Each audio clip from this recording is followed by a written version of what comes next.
La asociación entre locura y genialidad es un tema intrigante como pocos y suficientemente estimulante desde el punto de vista intelectual como para dedicarle un vídeo y hacerle así un sitio en este canal más generalmente dedicado a la filosofía, de la cual tampoco, como veremos, anda distante.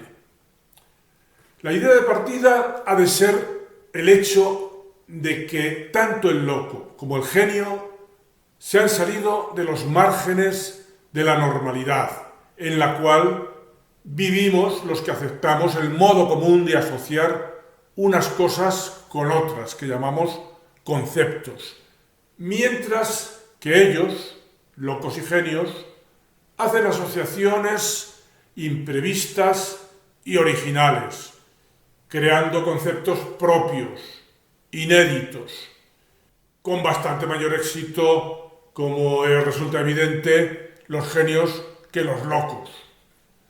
A veces, sin embargo, unos y otros se solapan porque, como decía Schopenhauer, el genio está más cerca del loco que del hombre normal. Este es un canal de divulgación de la filosofía y sus alrededores, especialmente la filosofía de Ortega y Gasset, el pensador en lengua española más importante habido hasta el día de hoy.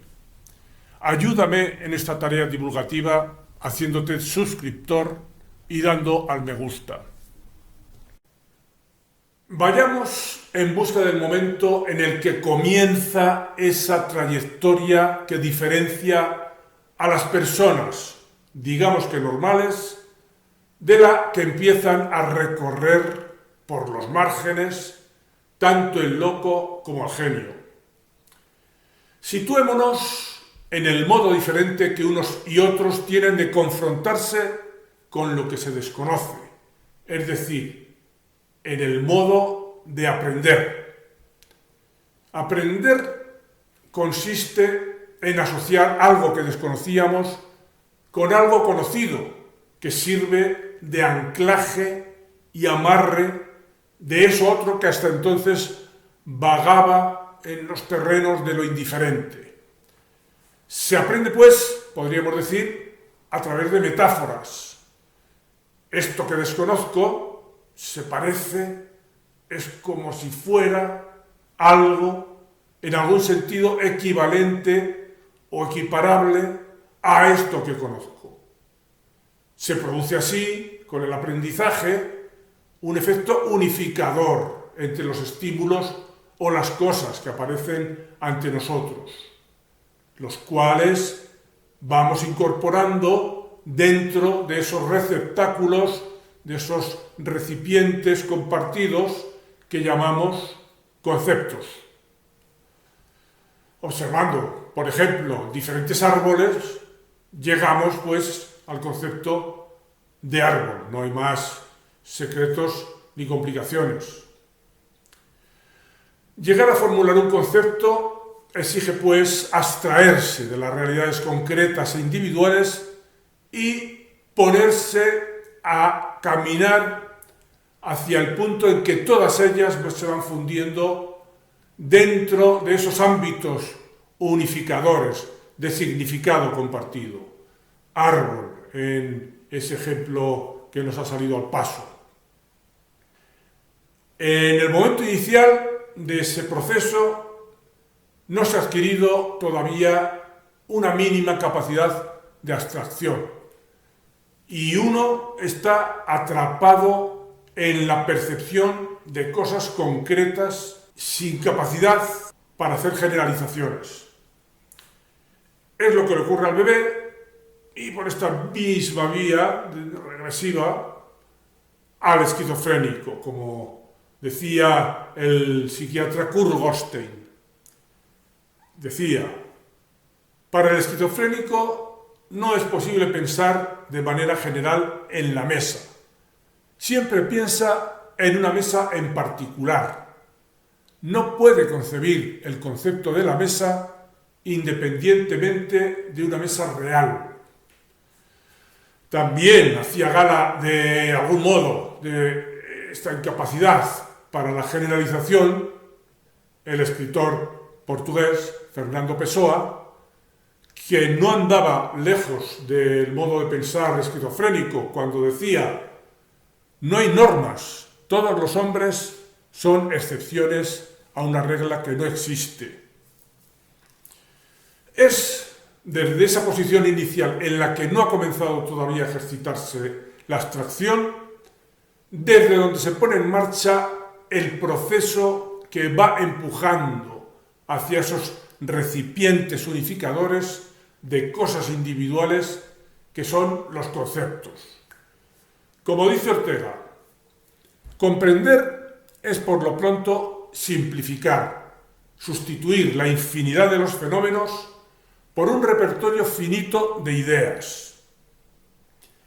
En ese proceso inacabable que empieza en el caos de lo innumerable y disperso, los conceptos son áreas de descanso en las que encontramos leyes, dentro de las cuales alojar algunos trozos de certidumbre, previsibilidad y semejanza entre una situación o experiencia y la siguiente. Como dice María Zambrano esta vez, una de las funciones de los conceptos es tranquilizar al hombre que logra poseerlos. En la incertidumbre que es la vida, los conceptos son límites en que encerramos las cosas, zonas de seguridad en la sorpresa continua de los acontecimientos. Todos, cuando éramos bebés, empezamos a tener un ver pasivo, en el que los estímulos visuales, los objetos particulares que aparecían ante nosotros, se nos presentaban desordenadamente como un caos donde todavía nada se parecía a nada. Y efectivamente, como dice también Ortega, si no hubiera más que un ver pasivo, quedaría el mundo reducido a un caos de puntos luminosos. Pero hay sobre el ver pasivo un ver activo que interpreta viendo y ve interpretando. Un ver que es mirar. Platón supo hallar para estas visiones que son miradas una palabra divina. Las llamó ideas, es decir, conceptos. Ese ver activo consiste en asociar unas cosas a otras, conjuntándolas, unificándolas en esas ideas, en esos conceptos. Así pues, el proceso de abstracción es lo que ponemos en marcha desde que nacemos con intención de introducir orden en ese caos de cosas innumerables y desconocidas que va apareciendo ante nosotros. Eso, por tanto, significa ya realizar un ver activo que asocia e interpreta. Sin embargo, todos comenzamos a percibir el mundo con un ver pasivo. Y el esquizofrénico es alguien que en gran parte de su personalidad ha quedado anclado en ese ver pasivo, en el que todavía no interviene la capacidad de asociación entre estímulos o cosas que será la encargada de ir construyendo conceptos. De esa forma, el esquizofrénico observa las cosas amontonadas caóticamente, sin que esa parte de su personalidad, que finalmente resulta la dominante, haya elaborado recursos suficientes para introducir en ellas esa potencia ordenadora que son los conceptos. René, en su diario de una esquizofrénica, describe en primera persona este tipo de vivencia que tuvo lugar a partir de que en ella se produjo el brote esquizofrénico. Dice allí: desde un tiempo atrás sentía que las cosas me molestaban y esto me hacía sufrir mucho. Veía los objetos tan recortados, tan separados los unos de los otros, tan pulidos como minerales, tan iluminados, que me daban un miedo intenso. Cuando miraba, por ejemplo, una silla o un jarro, ya no pensaba en su utilidad, en su función. Para mí, ya no era un jarro que servía para contener agua o leche, o una silla hecha para sentarse. No, habían perdido su nombre, su función, su significado, y se habían convertido en cosas.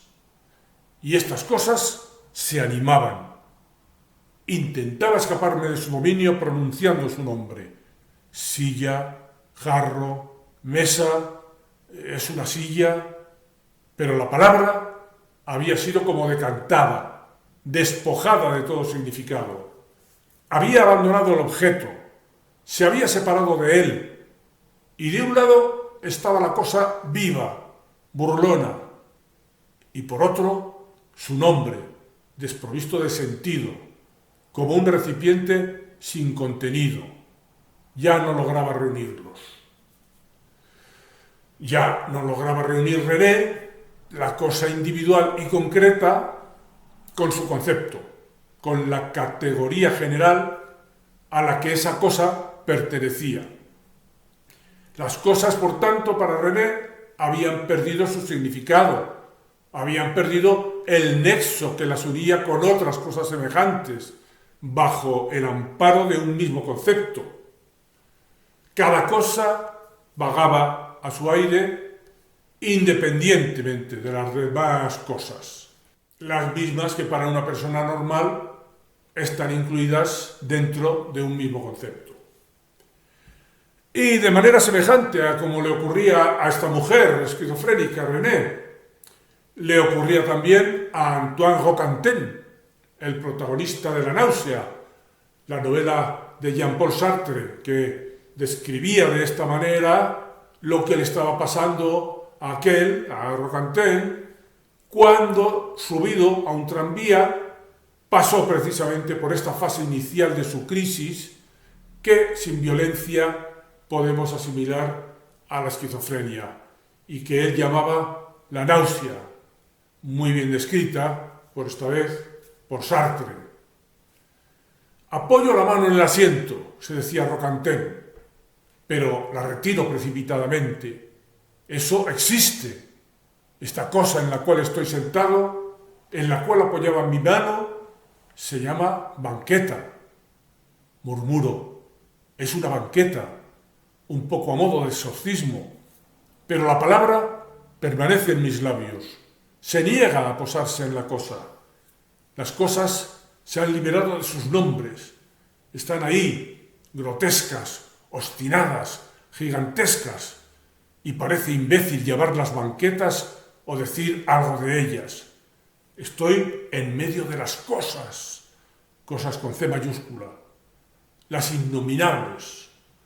La existencia me penetra por todas partes, por los ojos, por la nariz, por la boca, y de golpe, de un solo golpe, el velo se desgarra. He comprendido, he visto. Hasta aquí este fragmento de La náusea de Sartre. Quiere decir Roquentin que, igual que le pasaba a René, ha pasado a ver cada cosa desprovista de su significado, del concepto generalizador que antes la incluía. Cada cosa ha pasado a ser única, y el conjunto de las cosas que están ante él, un caos de cosas únicas. Si en algún momento el esquizofrénico intenta poner orden en el caos de sus percepciones, lo hará haciendo asociaciones o pseudoconceptos que a los demás nos parecerán extravagantes y aleatorias. Algo que, sin embargo, hacen en forma, en algún sentido, parecida, pero con mucho mayor éxito, sin duda, también los genios. Asociaciones, unas y otras, las psicóticas y las geniales, del tipo de las que dice Borges que encontró en una enciclopedia supuestamente china y supuesta y hermosamente titulada Emporio Celestial de Conocimientos Benévolos, en cuyas, abro comillas, remotas páginas está escrito que los animales se dividen en A, pertenecientes al emperador, B, embalsamados, C, amaestrados, D, lechones, E, sirenas, F, fabulosos, G, perros sueltos, H, incluidos en esta clasificación, I, que se agitan como locos, J, innumerables, K, dibujados con un pincel finísimo de pelo de camello, L, etc. M, que acaban de romper el jarrón, N, que de lejos parecen moscas. Justo este tipo de asociaciones decimos que con mayor éxito que el esquizofrénico hacen también los genios, como el mismo Borges, que inventó esta genial, en sentido literario, clasificación. En unos y otros, esquizofrénicos y genios, es frecuente comprobar que ha habido una infancia alterada, en la cual el desarrollo psicológico y con él el proceso natural hacia la ordenación de los estímulos percibidos ha quedado distorsionado. No cuesta esfuerzo admitir que esto ocurra en los esquizofrénicos, pero para confirmar que los genios también sufren, recordaremos que, abundando en ello, decía Schopenhauer: el genio es claramente desfavorable para la felicidad de la persona, razón por la que también Goethe pone en boca de Tasso: la corona de laurel es, allá donde se te aparece, más un signo de sufrimiento que de felicidad. Tasso es el protagonista de la obra de teatro de Goethe titulada Torquato Tasso.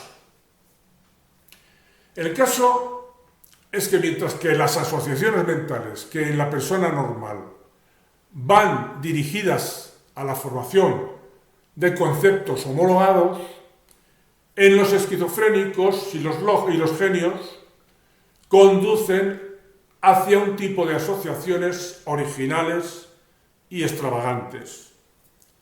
Suponiendo que estas asociaciones las dividamos entre las que no logran salir del caos y las que pasan a ser creativas y brillantes, el esquizofrénico se mantendría en la parte caótica de esa subdivisión, mientras que el genio realizaría asociaciones que, además de originales, serían creativas, sugestivas y brillantes. Lo cual no obsta para que no sea del todo infrecuente el hecho de encontrar en la misma persona confundidas las dos facetas, la de loco, la de esquizofrénico y la de genio. Fue el caso, por ejemplo, de John Forbes Nash, que vivió entre 1928 y 2015, el matemático estadounidense que llegó a ser Premio Nobel de Economía en 1994 por sus aportaciones a la teoría de juegos y los procesos de negociación, y que asimismo fue diagnosticado de esquizofrenia paranoide en 1959.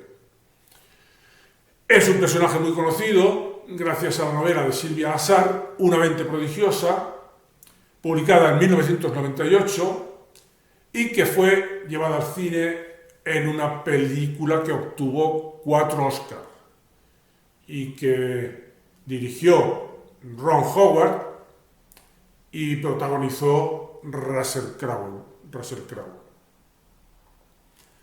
A partir de su brote psicótico se hicieron patente en Nash, por un lado, este tipo de asociaciones extravagantes y además caóticas, propias de los esquizofrénicos, como la que le hacía creer que todos los hombres que usaban corbatas rojas formaban parte de un grupo de comunistas que conspiraban contra él. Y asimismo creía que estaba rodeado tanto de partidarios como de opositores y agentes secretos, entre los cuales sentía que era perseguido y buscado para resolver enigmas de revelación divina. Pero a la vez, su mente, dirigida esta vez hacia el lado positivo de la originalidad, pudo asimismo realizar análisis y asociaciones entre datos que le permitieron formular su multipremiada teoría de juegos. Curiosamente, el mismo Nash, una vez alcanzado con el paso del tiempo el equilibrio mental, valoró de esta forma su personalidad global. Dijo: yo no habría tenido ideas tan buenas científicamente si hubiera tenido una forma más normal de pensar. Desde luego, el caso de John Forbes Nash no es excepcional. Precisamente tengo abierta una lista dentro de este canal titulada Genialidad y desorden mental, por la que ya han ido pasando unos cuantos personajes y que no me dará la vida para incluir en ella a todos los que quedan. Es un tema apasionante que permite que, adentrándose en los intersticios de la mente, se pueda descubrir un fondo común existente entre locura y genialidad, que nos lleva a confirmar aquello que decía Schopenhauer, de que se podría decir que el genio vive solamente un piso por encima de la locura. Bien, pues hasta aquí este vídeo dedicado a este apasionante misterio que hace que locos y genios compartan algunas habitaciones dentro de esa casa común a todos que es la mente humana. Hasta otro vídeo, amigos.